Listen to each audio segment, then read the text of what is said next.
Buen día y bienvenidos a este nuevo video en el cual hablaremos sobre la filosofía medieval cristiana. Empezamos. La filosofía medieval marca el fin de la historia del pensamiento antiguo y la apertura de una nueva forma de pensar. Así pues, con el nacimiento de Cristo y la llegada del cristianismo, la filosofía deberá comenzar a dialogar con la religión, ofreciendo una manera diferente de reflexionar sobre el origen y la existencia del hombre, iniciando una nueva relación entre la fe y la razón, así como la naturaleza y la existencia de Dios. Posteriormente se comenta sobre el protestantismo como una nueva religión y fe en Dios. La filosofía medieval cristiana fue utilizada para explicar y defender las realidades afirmadas por el cristianismo, pero también para fomentar un correcto entendimiento de las mismas. Esta jugó una función muy importante a lo largo de la Edad Media, ya que la religión y lo divino eran la columna vertebral de este pensamiento medieval. Y ahora hablaremos sobre los antecedentes de la filosofía medieval, los cuales fueron tres: la escuela estoica griega, la filosofía romana y el cristianismo. Gracias a ellos, este tipo de filosofía fue creada, ya que las tres también se dividían en tres partes: la lógica, que era la teoría del conocimiento y de la ciencia; la física, ciencia sobre el mundo y sobre las cosas; y la moral, ciencia de la conducta. También un antecedente de esta es que era de las más significativas de todo el estoicismo. Esa es la idea de que todo cuanto sucede lo hace de acuerdo a una profunda necesidad y una inevitable finalidad que impide otro rumbo.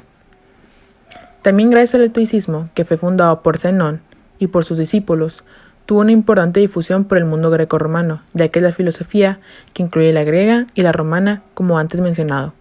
Principalmente entre las élites romanas, la filosofía romana, que empezó con el cristianismo y que se extendió hasta el siglo XIV, alcanzando el Renacimiento, y por último el cristianismo, que involucraba aspectos importantes como la creación del hombre y la moral del amor.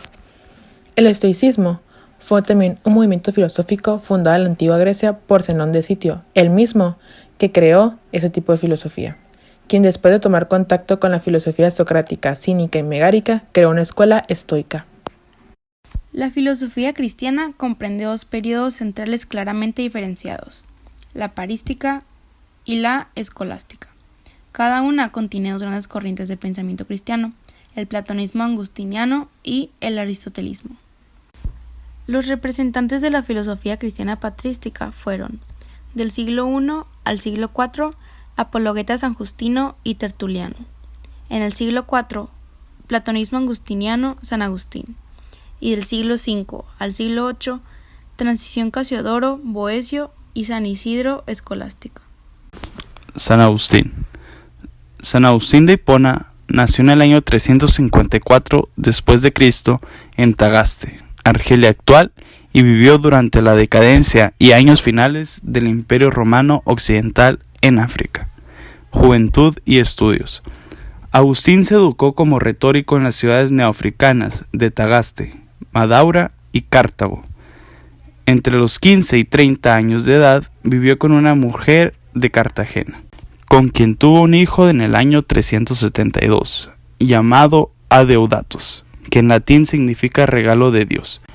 Agustín se convirtió en un ardiente buscador de la verdad, que lo llevó a estudiar varias corrientes filosóficas.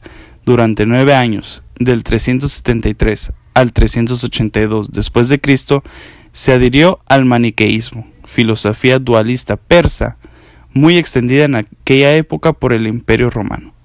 Su principio fundamental es el conflicto entre el bien y el mal, y a Agustín le pareció una doctrina que parecía explicar la experiencia y daba respuestas adecuadas sobre cuáles construir un sistema filosófico y ético. Dentro de sus obras, San Agustín es conocido como un prolífico escritor, apologista y brillante estilista. Su obra más conocida es su autobiografía, llamada Confesiones 400, donde narra sus primeros años y su conversión. En su gran obra apologética, La ciudad de Dios, formula una filosofía teológica de la historia y compara en ella la ciudad de Dios con la ciudad del hombre. De los 22 libros de esta obra, 10 están dedicados a polemizar sobre el panteísmo.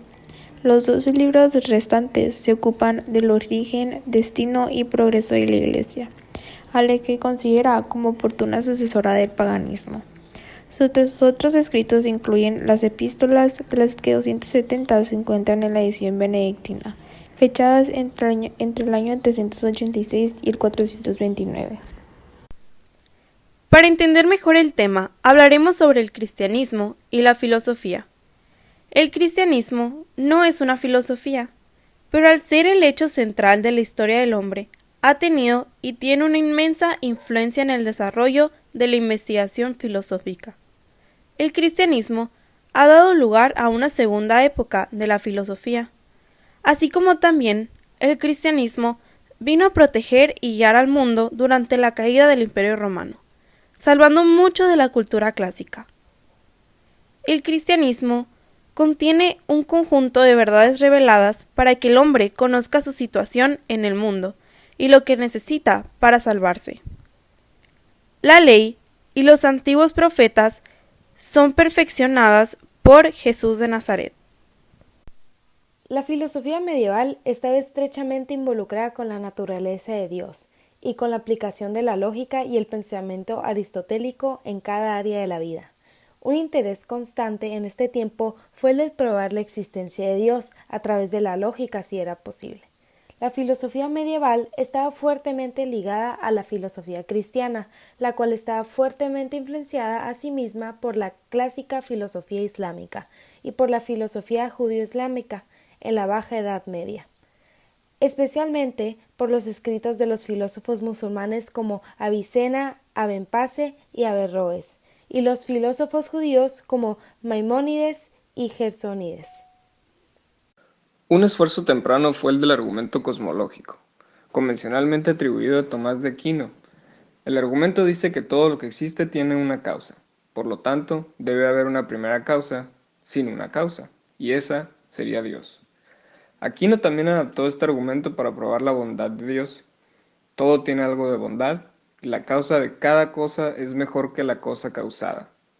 Por lo tanto, la primera cosa es la mejor cosa posible. Argumentos similares son usados para probar el poder y la excepcionalidad de Dios. Otro argumento importante que prueba la existencia de Dios fue el argumento ontológico, creado por Anselmo de Canterbury, el cual dice que Dios tiene todas las características buenas posibles. La existencia es buena, y por lo tanto, Dios la tiene, y por lo tanto, Dios existe. Este argumento ha sido utilizado de distintas formas desde Descartes hacia adelante. Esta apretada panorámica sobre la actividad medievalista durante el siglo XX habrá de ser sin duda revisada y ampliada. Autores y obras relevantes han quedado en el tintero y habrán de ser rescatadas del olvido. Sin embargo, espero que esta sintética visión de conjunto pueda servir como punto de partida para abordar con mayor amplitud y profundidad la historiografía sobre la filosofía cristiana medieval. Esto puede advertirse en su explicación sobre el ser humano, lo que podríamos llamar la antropología y la epistemología agustinianas. Agustín se inspiró en la explicación del alma y sus facultades, así como en el innatismo como filosofía del conocimiento aportados por el platonismo. A partir de las ideas de Agustín, la cristianidad, como se llamó posteriormente, organizó todo el tiempo en función de una fecha que correspondía al nacimiento de Cristo. Tan importante fue esta idea que en la Edad Media, a partir de ella, dividieron el tiempo en antes de Cristo y después de Cristo. Yo pienso que ese tipo de filosofía es muy importante porque gracias a esta se pudo plantear más filosofías o más religiones pueda tomar en torno a esa filosofía y para que la gente pueda tomar su propia decisión en cómo se basa cualquier religión o cualquier filosofía. También pienso que la gente debe basarse más en la filosofía medieval, ya que involucra varias filosofías como el cristianismo, la griega y la romana, que fueron en base a cómo se creó toda la materia de filosofía. Gracias a ellos, si los gobernantes tomaran su ejemplo, a lo mejor hoy en día fuera diferente todo ese tipo de problemas que estamos pasando en la actualidad.